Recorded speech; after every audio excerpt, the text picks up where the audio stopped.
ang chika natin dyan? I'm here to discuss about the issue or the chismis revolving around Miss Ivana Alawi, no? Medyo pumutok siya today or yesterday, last night. I'm not sure.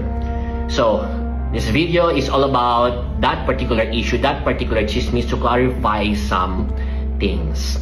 First, eto na. First things first. May kodigo ako I apologize kung meron akong kodigo. Siyempre, ang hirap kapag impromptu lang lahat sa isipan. Anyway, first things first. Hiwalay na pala sila 2003 pa lang As in, there's a court order issued by Pasig City Regional Trial Court or Metropolitan Trial Court. I don't know, basta Pasig City Court.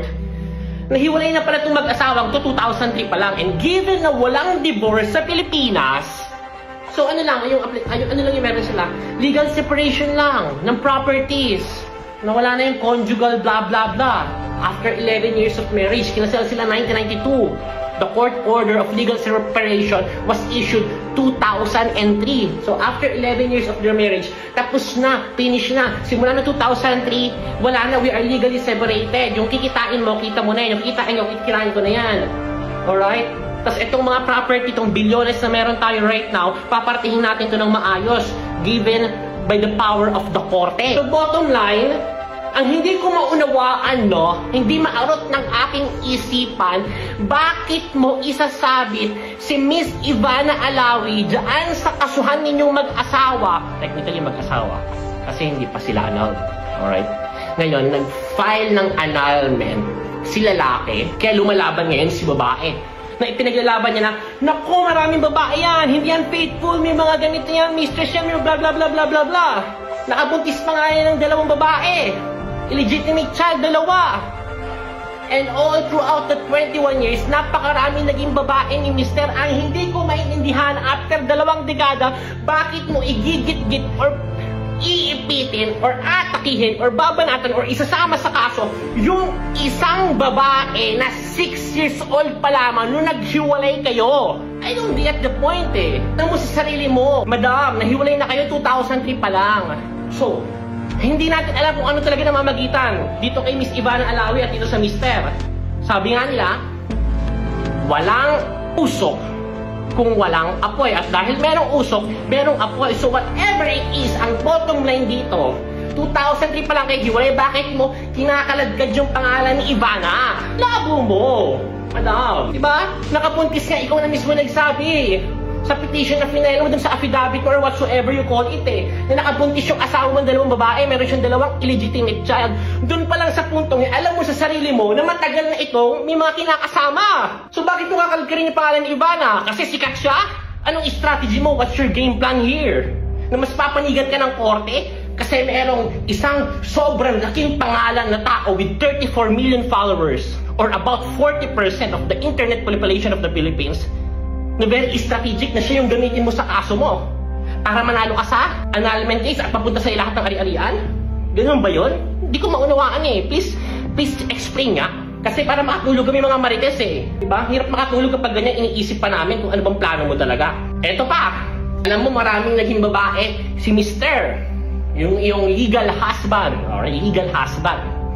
Kasi hindi pa nga annulled Including, sino pa? Yun na, yung in-upload ko, si Angelica, saka si Yen Santos.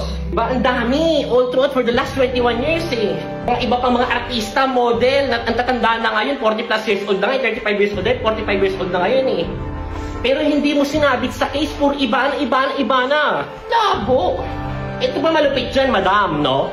Halos nakuha mo na lahat ng ari-arian ng asawa mo Nakatira ka sa Forbes. Halagang 300 or 400 million pesos, yung Dasma property. At napakaraming condominium, billion na yung naipangalan at nalipat sa'yo. Ano ba bang gusto mo? Na makita mo naghihirap na sa kalsada at bankrupt yung mister mo? Grabe ka naman, madam. Hindi ka dinadamutan Nirequest mo to, ipangalan to sa akin, nilipat sa'yo. Akin tong Forbes, nilipat sa'yo. Dasma, nilipat sa'yo.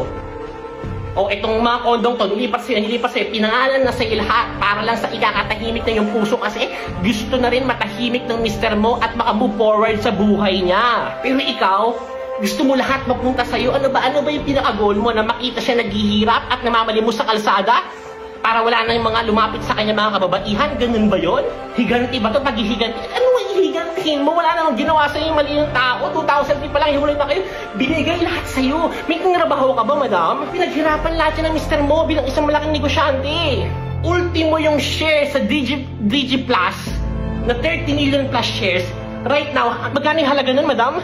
1.6 billion pesos. Nakapangalan pa rin sa'yo. Billionaire ka, peso, multi-billionaire kang madam. Dahil sa asawa mo, jackpot ka. Dahil sa paghihiwalay niyo, dahil sa legal separation niyo, binigay niya sa lahat kasi napakabuti ng asawa mo eh. Kung iba yan, naku! Dahil alam mo na mabuti yung asawa mo at hindi ka kayang iganon, bigay lang siya ng bigay na lahat naman nare-request mo kasi gusto niya matahimik yung buhay niya. Inaabuso mo. Ngayon, dinamay mo pa si Ivana. Hindi mo. Kaka-i-babe ka, kaka-i-babe. Eto pa matindi sa'yo, madam, no? Few months ago, sabi mo, papayag ka sa annulment. Eto, take note ha, after mo na makuha halos lahat ng ari-arian ng asawa mo, around 70 to 80% ng kanyang properties ay naibigay na sa'yo. After everything, meron ka pang hinihingi, alright? Para pumayag ka mo sa annulment. Ang gusto mo, after annulment, meron kang 1 million pesos allowance every month, lifetime, hanggang sa matigok ka. Ito pa yung pangalawa mong request. After annulment, lahat ng kikitain ng asawa mo, maging dollar billionaire pa siya dyan, kumita siya ng 10 billion, 20 billion, at 30 billion pesos, gusto mo, meron kang share kahit annulled na kayo. At hindi pumayag yung asawa mo, kaya ka ngayon nag-iingay sa social media. Kaya mo sila dinidikdik. Dahil hindi pumayag ang asawa mo, lahat ng galit mo, binabaling mo dito kay Ivana. Bakit? Ano meron talaga kay Ivana sa Mr. Mo? Ikaw lang nakakaalam noon. Ano ba? Bakit ba? Bakit sa dami-dami after 21 years, ngayon ka lang nagkakaganyan? Kasi hindi mo matanggap na after 21 years, ngayon lang siya nag-file for the first time ng annulment? Sinisisi mo si Ivana? Anong gusto mo mangyari? Maghirap sila sa kangkungan? Itagal niya ng hiwalay eh. Nakuha mo na nga lahat eh. Ano pa ba? Ano pa? Diba ang goal nga ng mga ganito naghahabol ng asawa is makuha yung mga properties, makuha yung yaman, makuha yung share nila. More than 50% pa nakuha mo. So nakuha mo na ngayon. Nagre-request ka pa ng 1 million allowance per month, lifetime, at share sa lahat na kitain ng asawa mo habang buhay kahit anag na kayo. Yun ba? Dahil doon kaya ka nag-iingay-ingay ngayon, madam? Grabe ka naman! Di mo? Masaya ka ba dyan? Sa ganyang klaseng buhay? Na puro korte, puro paghahabol, puro pera, puro properties? I'm asking you right now, happy ka ng ganyan? Nakapaghiganti ka na eh, nakuha mo na nga lahat eh. Okay na, may revenge ka na. Nakuha mo na yung mga yaman, yung properties and everything. So ano pa? Sana happy ka, madam. I'm praying for you. Nanahimik yung tao. Yung nadamay mo, sinisira mo yung imahe, kinakalagkad mo, palibasa siya yung pinakasikat. Gagamitin mo sa kaso para mabwisit mo yung asawa mo dahil, bakit ba? Meron ba siyang concern dun sa tao? Ganun ba yun? Kaya dinidiktik mo si Ivana? I'll be straightforward. Doing this video, kasi somehow, acquaintance kami ni Ivana. Ayaw ko lang na agrabyado yung kakilala or kaibigan or tropa ko, alam kong nasa tama sila. Yun yung pinakaayaw ko sa lahat. I will use my influence, my media reach, my power para depensahan mga tropa ko or mga kaibigan ko. Alam kong nasa tama, pero naagrabyado. Yung makilala yung lalaki. So kung meron silang issues at hindi sinabi dito si Ivana, hindi niyo ko makikita dito na may depensa or nag-upload ng video. Ang akin lang, madam, with all due respect, huwag mo palaspasin sa publiko na si Ivana yung dahilan kung bakit nasira yung pamilya ninyo. I don't know the real reason kung bakit kayo naghiwalay noong 2003 or 21 or 22 years ago. I don't know if it's infidelity, adultery, concubinage, labas na kami doon. Akin lang, madam, 6 years old pa lang si Ivana nung naghiwalay kayo. Huwag niyo siyang i-package ngayon, basin sa publiko, or ilathala yung narrative na siya yung dahilan kung bakit nawasak inyong kasal, nawasak ang inyong pamilya. Dahil hindi naman yun totoo. Dahil 6 years old pa lang during that time. At kung ano man yung namamagitan sa kanila right now, let's say totoo yun, hindi siya yung dahilan kung bakit kayo naghiwalay. So stop dragging her to this issue. Technique mo ba yun? Game plan mo ba yun? Para manalo ka sa case? Dahil maging malicious or controversial yung kaso ng annulment ninyo? If Ivana Alawi na pangalan ay madawit dito as third party? Ganun po ba yun? Very wrong. Wala naman po talaga akong paki sa inyo, madam eh. Or kung ano may issue ninyo mag-asawa eh. Labas po ako dyan. Kaya po ako nakikisaw-saw right now.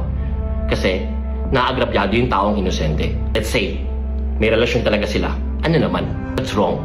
Ang tagal niyo na pong hiwalay. Nagkataon lang, nasa bansa kayo na walang divorce. Kaya ang lakas ng loob mo ngayon maghabol. There's a problem with the country without divorce eh. Nakakagaya mo na ex-wife. ay kayang maghabol sa lahat ng yaman ng asawa niya dahil nga walang diborsyo kahit legally separated na kayo. Ngayon, pinapalabas mo sa iyong narrative sa kaso, sa affidavit or whatsoever, na cheater yung asawa mo, adultery, infidelity, or whatsoever, para ikaw ay maging agrabyado. At pag ikaw agrabyado, makuha mo o masamsam mo yung 100% or whatsoever percentage, majority ng yaman niya. Kahit wala kang inambag dito. Kasi housewife ka lang naman at wala kang trabaho. Inuwerte ka lang kasi napakasalan mo yung isang tao na from rags to riches, biglang naging bilyonaryo at nakajackpot sa buhay. Ang hindi ko lang maunawaan, after mo makajackpot sa marriage na to, bakit until now, hindi ka makamove on at hindi mo siya palayain at hindi mo siya bigyan ng kapayapaan after niyang ibigay na sa'yo lahat-lahat, madam, at dinadrag mo pa ngayon si Ivana Alawi. Sana masaya ka at madala mo sa hukay lahat ng yaman mo na nakuha mo sa asawa mo. Alright? At sana maging maluwag yung iyong puso sa lahat ng mga kasong ito. Kung dyan ka makakaramdam ng kapayapaan, I'm happy for you, madam. Feeling mo, itong paghiganti na to na hindi maging masaya yung asawa mo at maging tagalimos na lang sa kalsada, kung dyan ka magiging masaya, then so be it.